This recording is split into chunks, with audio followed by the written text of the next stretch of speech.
Hey guys, welcome back to my channel. This is Dr. Hawthorn here, and today we have the third episode of Commands with Dr. Hawthorn. So, last time we talked about array modifier and we also talked about 3D cursor. We had the setting of 3D cursor. We can do the changes of origins of each meshes. And we have also talked about world origin, which is the center of the world.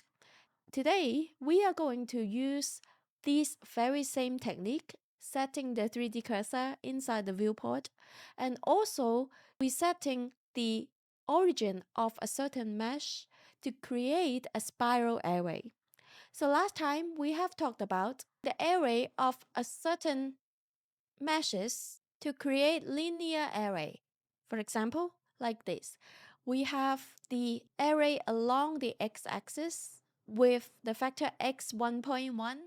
We can also add another array on other factor, for example, factor z 1.1, and create like a cube wall like this. Is this? We will have one model, one cube modeled, and we use array to clone the very same cube along different axes to create this cloning stamp of this. In this case, we can save a lot of time not to create the cubes one by one. Instead, we are just copying and pasting the very same cube. But as we progress in Blender, we may also want to create spiral array, meaning you want to create one cube and having it clone in a circular movement. So in this case, we will have to start everything from scratch and we'll have to use the technique we learned last time. First of all, we have a cube here, defaults, in the world origin. For example, if I want to move it along the x-axis just to be far enough to take a closer look at the world origin. To create a spiral array, what we need is to have another referencing point. In this case, we call it an empty. To create an empty in Blender, we have to use adding function, which is Shift A, mesh. No, this time we are not going to add a mesh. We are going to add an empty. If you remember, the hotkey is Shift A. If you don't remember the hotkey, under object mode we have add empty. And then we can add the plane axis. Then after you added the plane axis, you will have something like this in orange along the world origin. The reason why it is along the world origin is because I want to have clear idea for you to just understand the logic behind all this. And also it is easy for us to set the origin of the mesh. Let's take a look at this. We have the empty, and here if we look at the outliner, have the empty, and the icon of an empty is like this. It's just like an icon of the 3-axis. Like all other elements in Blender, we have the elements itself, and it also has an origin to itself. If we are deselecting this, and even if we put the 3D cursor elsewhere, we can see the orange dot here. The orange dot is the origin of the empty here. Empty, it means that it has no mask. It's just a reference for us here in the viewport. And the function of an empty, to say the least, we have two functions. The first one is what we will use here in this tutorial, being a reference to the cube for it to do the spiral array. The second function for it is to act as a parent. And for parent, we will talk about this next time. All you need to know is that if you select the empty here and turn on the panel on the right hand side with N key on the keyboard, or you just click on the arrow here on the right hand side, you will see the property of the empty as so. Because we are creating everything around the 3D cursor, right? And the 3D cursor by default is in the world origin. And of course, if we create the empty the location of the empty must be 0, 0, 0. And there is no rotation, there is no scale because empty has no mass. Of course, if you select this and scale it up, it's scaled up, but it doesn't mean anything. It just means that if the empty is so large and if you zoom out of the viewport and you can easily see the empty here. We have the empty set up and we have the origin of the empty here in the world origin. What we need to do is to set the origin of this cube to the same origin as the empty. Two ways of doing that. The first one is the very easy one, is to have the 3D cursor in the same position as the empty, which is now because we did not change the position of the 3D cursor, nor did we set the empty elsewhere. In this case, what we can do is to select this cube and just go to Object, Set Origin to 3D Cursor.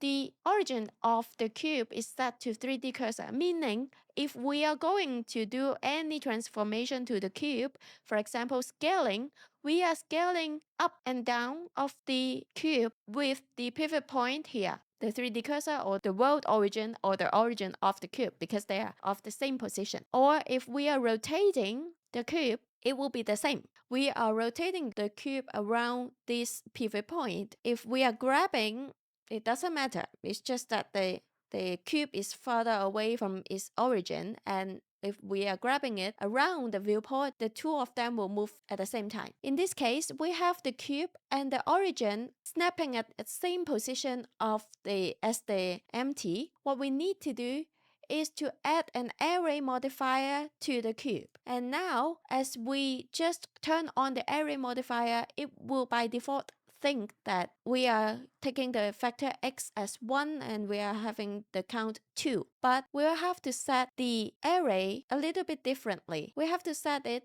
to the object offsets. If we turn on this list, if we open this list, we can have the eyedropper to take the referencing object, or we can just open this list to select the objects that you want to refer to. If we open this list, and for now in this file, of course we have only 4 elements, it's very straightforward.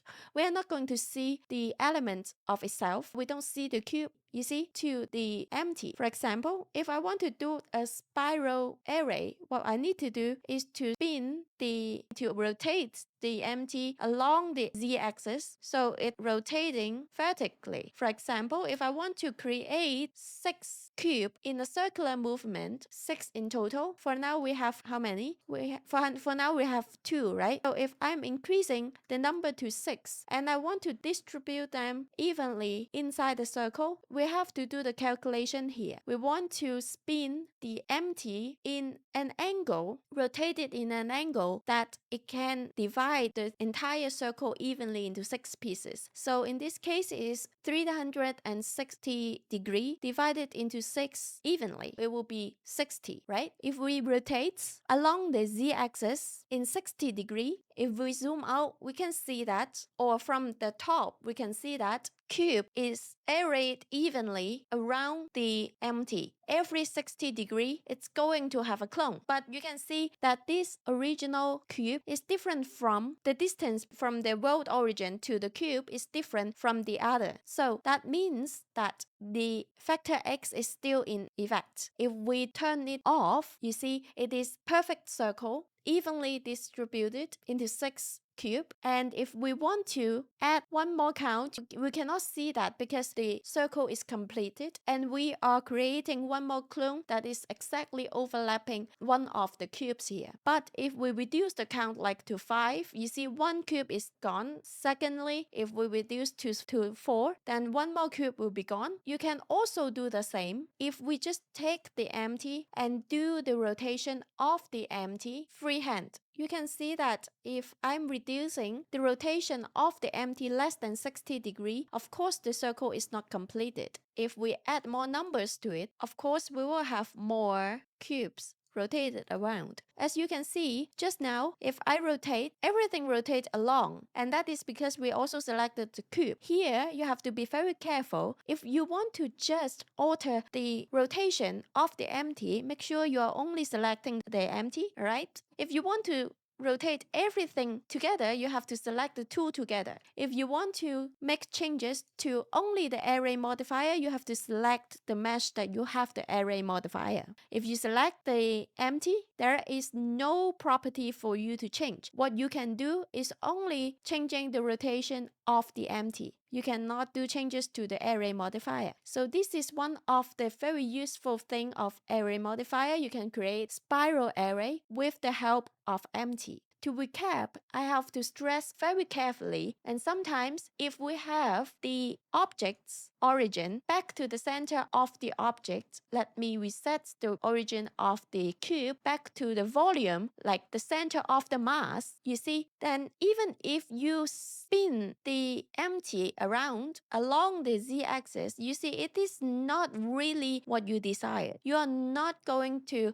create the array around the empty. We are creating the array with the reference of the origin of the cube at the center of the cube. In this case, if you want to have these effects around the empty, like creating a spiral array like this, make sure you remember to set the origin of the cube back to the 3D cursor or snapping it to the empty here. So how we are doing this is to select the cube, set the origin to 3D cursor. In case your 3D cursor is elsewhere, and if you are changing the origin to 3D cursor, of course it's not going to work because we are taking reference of the origin of the cube, right? What we need to do here is to either set the 3D cursor back to the world origin by selecting the empty here and use Shift S to set the cursor to select it. In this case, of course, the origin of the cube can be reset to the 3D cursor. So this is how we can play around and to get different outcome by using array modifier and to do a spiral array. It is very useful if you want to just line up something or to create a pattern accordingly. One of the very quick example that I have in hand is the morning motto's bathroom I created a few years back. And as you can see here, and if you remember from Harry Potter the second episode, inside the center of the bathroom we have the sink like this. I just have to create one part of the entire sink, one part of the 8 parts to complete the circle, and use the array modifier, creating the spiral array to complete the entire set. And also the columns around and the water drain here around it is the same practice. I create 1/8 of the entire set using the spiral array, and we can do the complete set of the decoration here.